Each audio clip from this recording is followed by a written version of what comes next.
Welcome to the Rim Break Rodeo. We hope this video helps. In this video, I will show how to make ring donuts.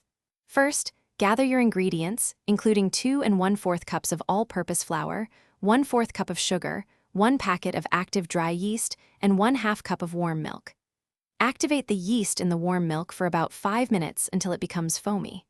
Then, combine your dry ingredients in a large bowl before adding the wet mixture to form a soft dough. Once your dough is formed, transfer it to a lightly floured surface and knead it for 8 to 10 minutes until it's smooth and elastic. Next, place the kneaded dough into a lightly greased bowl, turning it once to coat.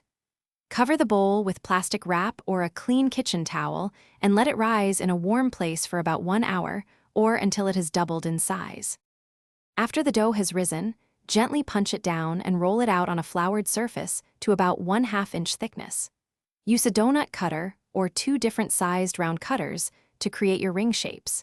Heat about 3 inches of vegetable oil in a deep pot or Dutch oven to 350 degrees Fahrenheit. Carefully place a few donuts into the hot oil and fry for 1 to 2 minutes per side until they are beautifully golden brown. While your donuts are still warm, it's time to glaze them. Whisk together 2 cups of powdered sugar with 3 to 4 tablespoons of milk and 1 teaspoon of vanilla extract until smooth. Dip each donut into the glaze, ensuring it's fully coated, then place it on a wire rack to set. These homemade ring donuts are best enjoyed fresh. Check the description for a link to the Echo Dot smart speaker and other great deals. Thanks for watching. Consider subscribing if we helped you.